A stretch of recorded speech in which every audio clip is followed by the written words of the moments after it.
Buenos días, Segismundo. Buenos días, Fernando, ¿cómo estás? Muy bien, ¿y tú? Bueno, pues hoy tenemos la oportunidad y la suerte de poder hablar con el notario del Ilustre Colegio de Madrid, don Segismundo Álvarez Rollo Villanova, que es buen amigo de la casa y además que está haciendo una labor muy importante junto a otros compañeros a través del blog Hay Derecho, del cual es editor, que durante ya unos cuantos años, ¿no?, viene haciendo una labor de clarificación del derecho aplicable y que en estos momentos está siendo de especial importancia dado todos los cambios normativos provocados por la situación de pandemia en la que estamos viviendo.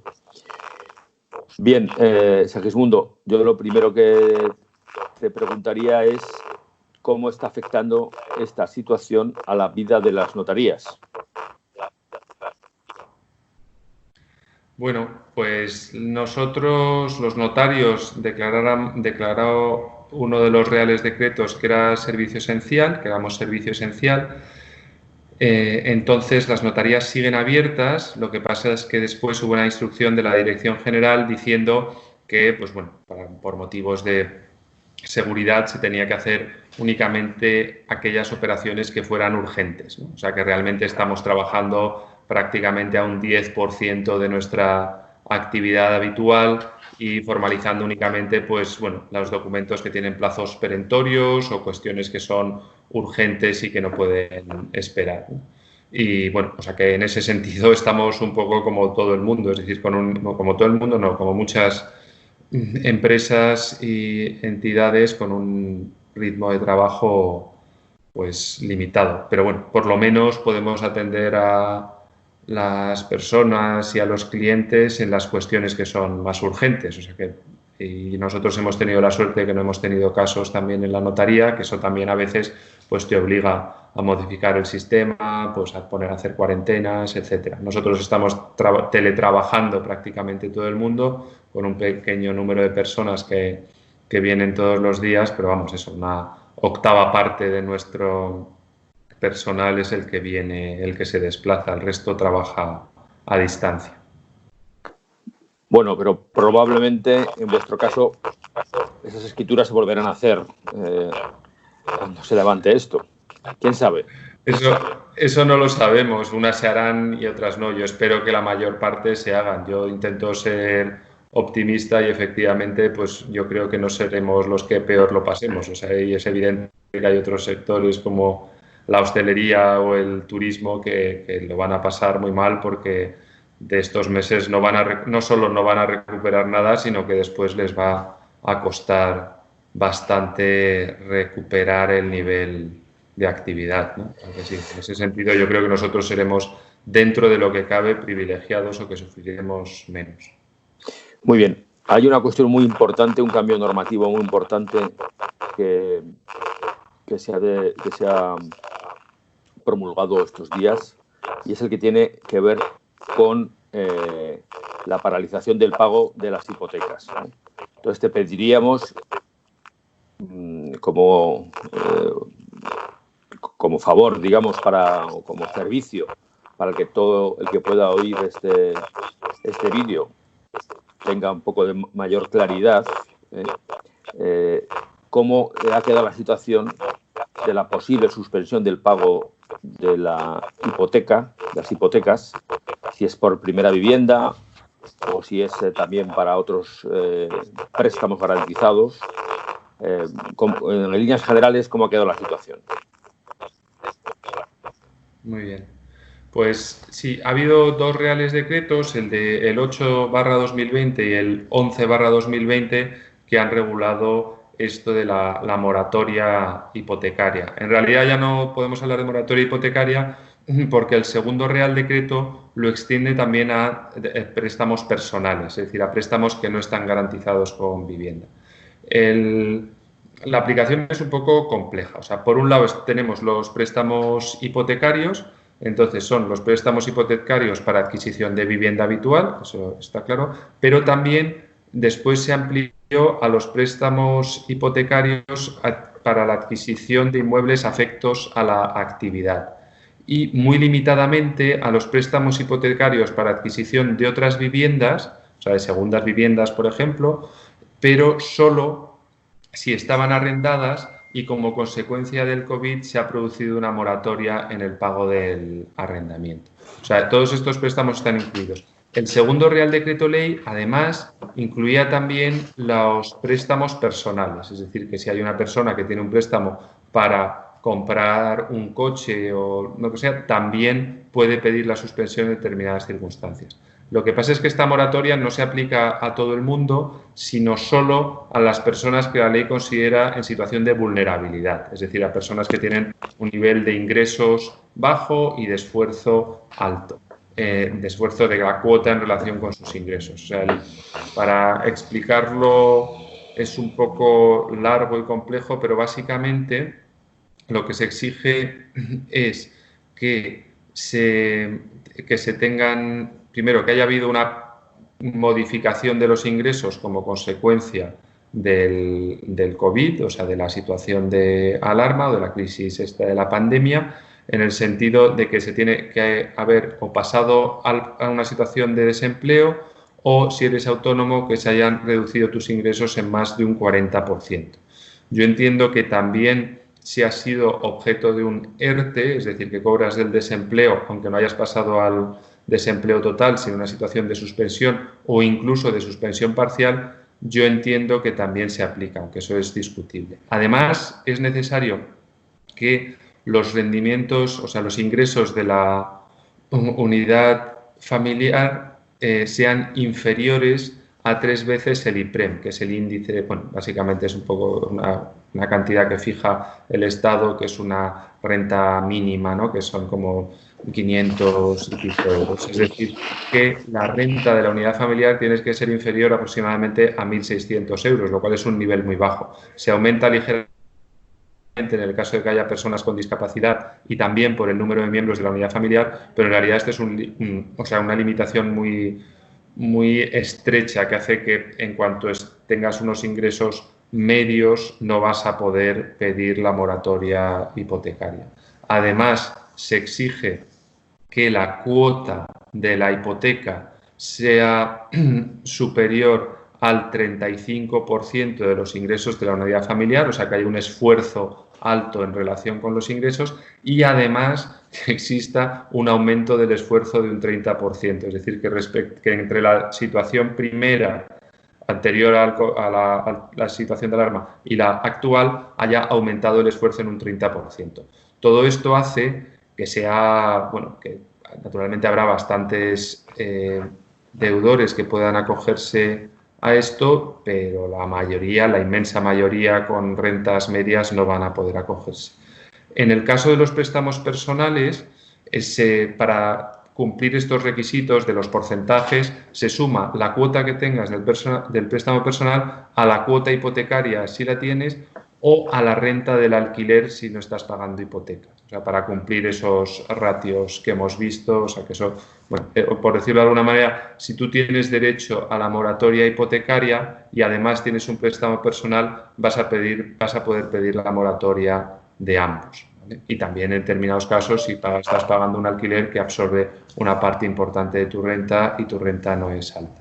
El efecto que produce, o sea, una vez se cumplen esos requisitos, hay que hacer una solicitud al banco aportando una serie de papeles y si no puedes conseguir esas acreditaciones, esos papeles que acrediten tu situación de ingresos, de paro, etcétera, puedes hacer una declaración responsable diciendo que cumple los requisitos y el banco está obligado a suspender el pago de 3 cuotas, ¿vale? O sea, el efecto de la moratoria es que suspendes el pago de 3 cuotas, pero no te cobran intereses ni de demora ni ordinarios. Es decir, el préstamo queda hibernado durante esos 3 meses y empiezas pues al 4.º mes a pagar tu cuota igual que la tenías inicialmente, porque lo que se hace es alargar el plazo total del préstamo 3 meses. O sea, simplemente es una especie de de periodo de gracia de 3 meses en la cual no se te acumulan intereses ni nada. O sea, es un efecto, bueno, temporal, pero efectivamente que puede resultar un alivio para mucha gente que está en una situación, pues eso, autónomos que dejan de percibir ingresos,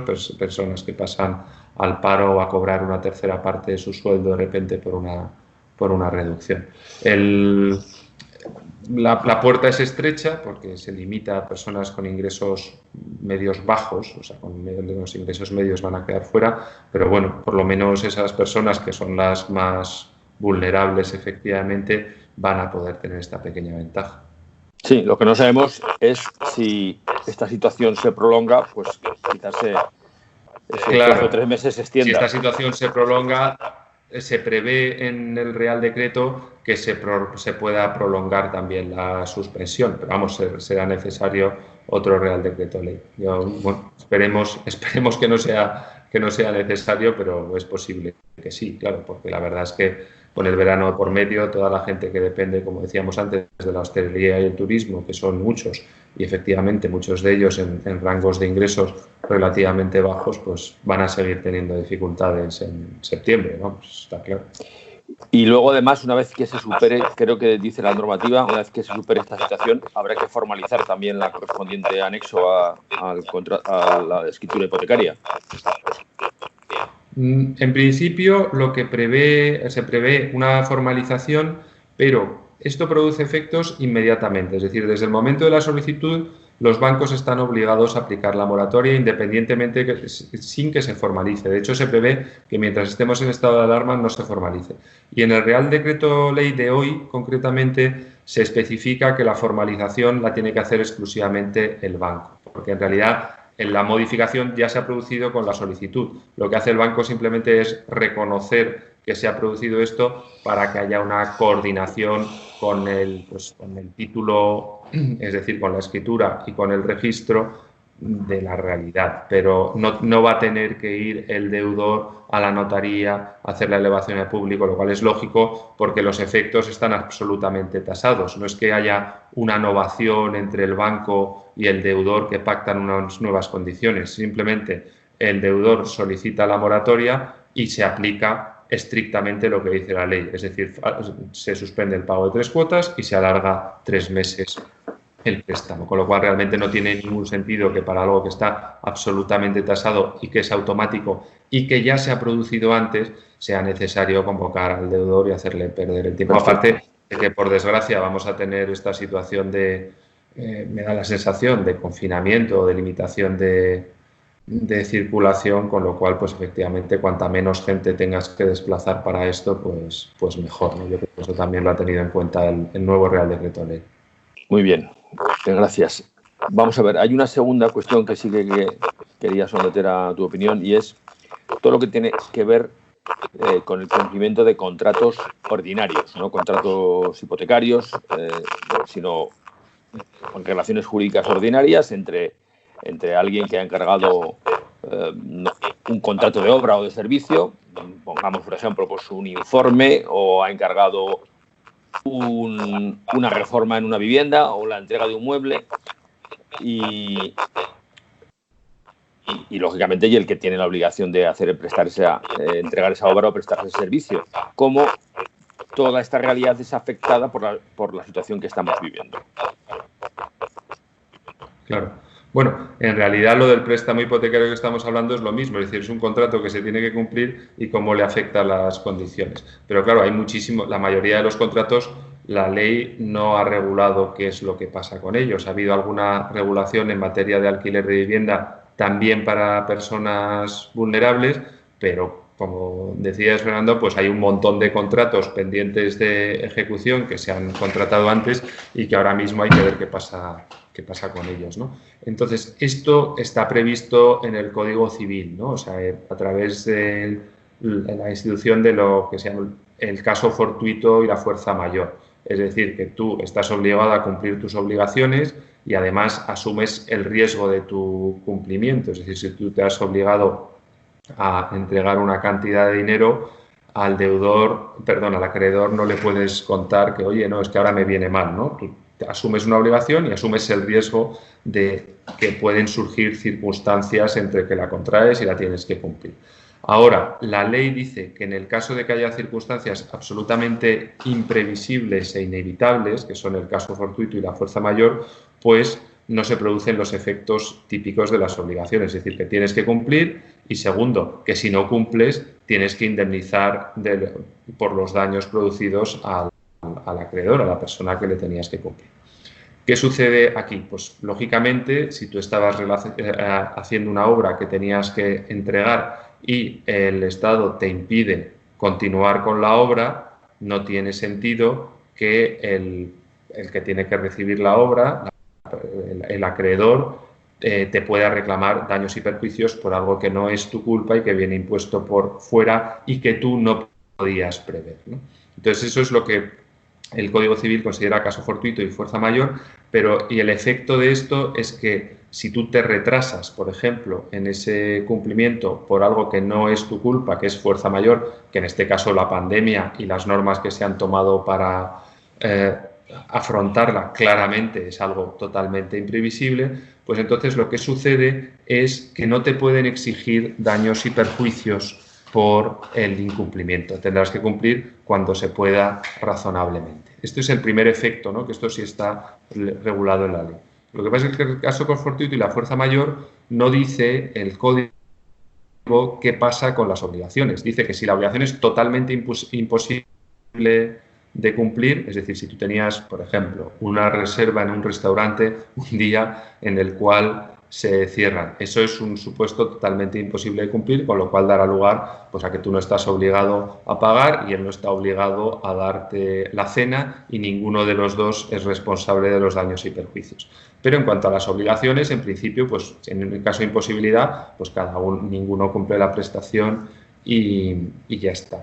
Pero hasta ahí llega el Código Civil. Después hay otros contratos que, claro, es más complicado, ¿no? Es decir, por ejemplo, si en el caso de los arrendamientos de local de negocio, si yo tengo arrendado un local para un restaurante o para un bar de copas, mejor, porque los restaurantes pueden preparar comida a domicilio y a lo mejor el tema es más complicado. Pero si yo tengo un restaurante alquilado para bar de copas y no puedo realizar la actividad, ¿qué pasa en ese caso? Es decir, ¿tengo que cumplir íntegramente mi obligación? ¿No tengo que cumplir? ¿A quién se atribuye el riesgo?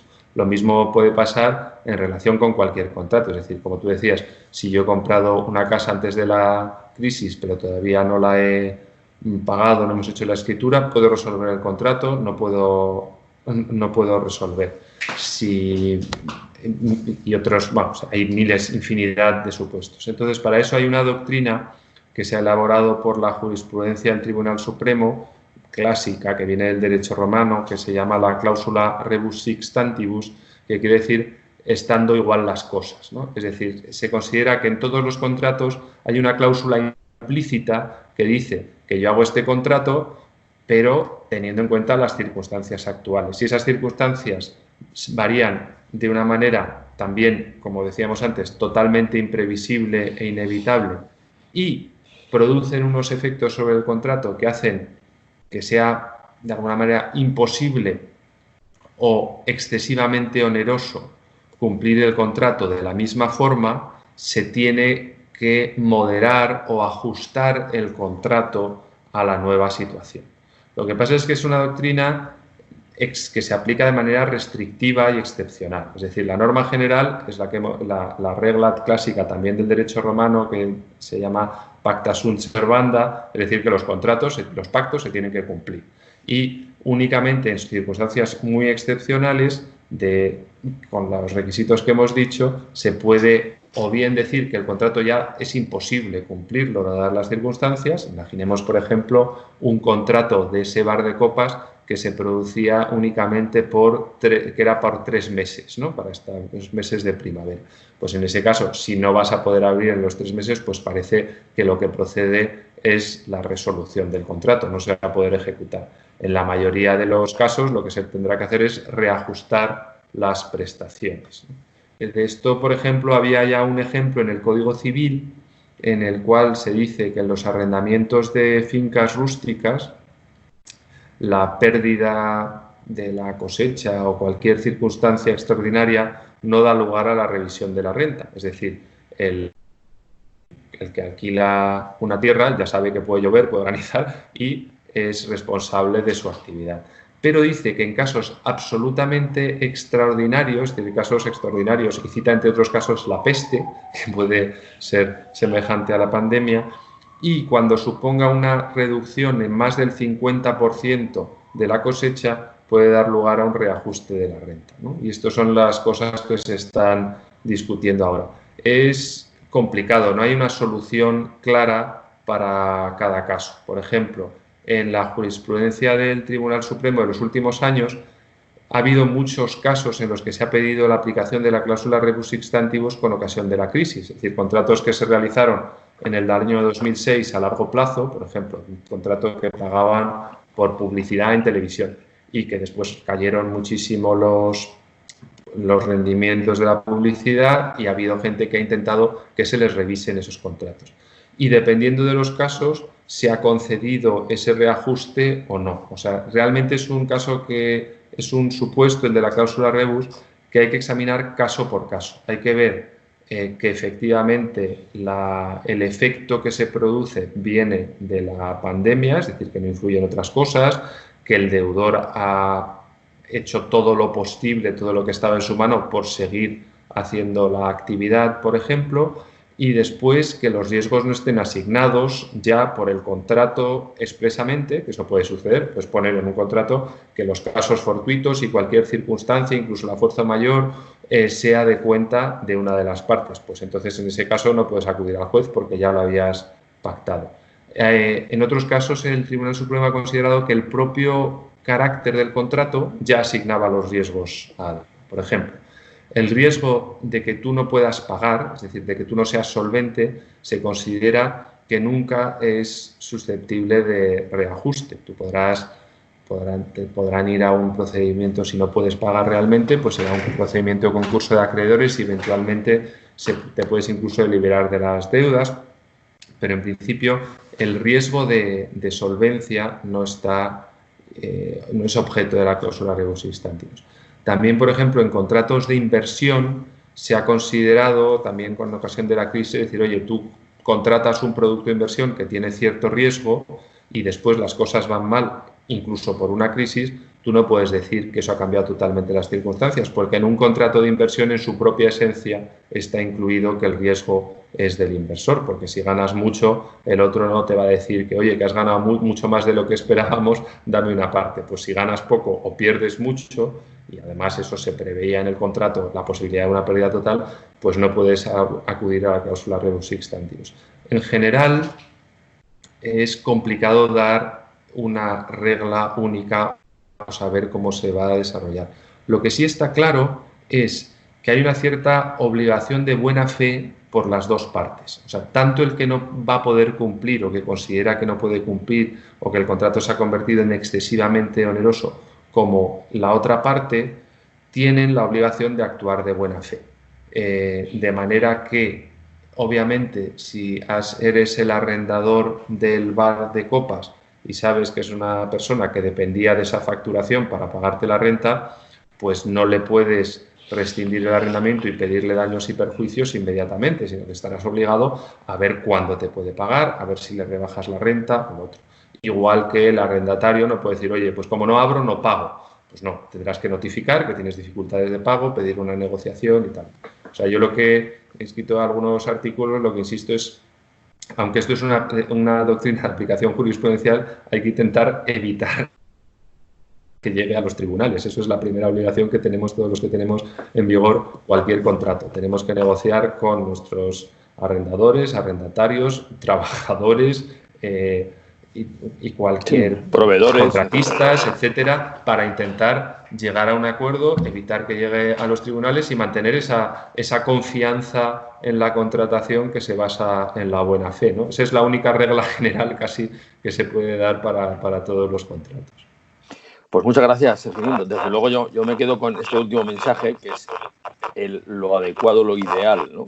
Que no se produzca, desde luego, cuando acabe esta situación, un una situación de gran conflictividad jurídica, sino que, como muy bien has dicho, se produzcan procesos de negociación, porque ese otro principio, ¿no?, de que más vale un mal pleito que un mal acuerdo que un buen pleito, ¿no?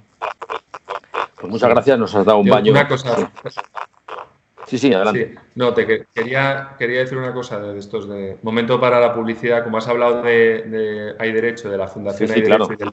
y antes, también decir que en este momento tan difícil de nuevas regulaciones y regulaciones pues extraordinarias y tal, decir simplemente que nuestro objetivo en la Fundación de Derecho es tratar de aclarar también los conceptos jurídicos, la legislación nueva, y por eso ahora mismo estamos publicando muchísimos artículos, mucho más de lo normal, pero el objetivo central de la Fundación es la defensa del Estado de Derecho. O sea, nuestro objetivo no es puramente de aclarar, sino que es de política jurídica, ¿no?, del deber ser de las cosas, y por eso también estamos, digo, por quien le interese, publicando muchos artículos en relación pues con la situación de nuestras libertades, de hasta dónde tiene que llegar o no la intervención pública, desde la libertad de expresión, la transparencia, etcétera. O sea, que eso también es un objetivo fundamental, y aunque la charla esta ha sido más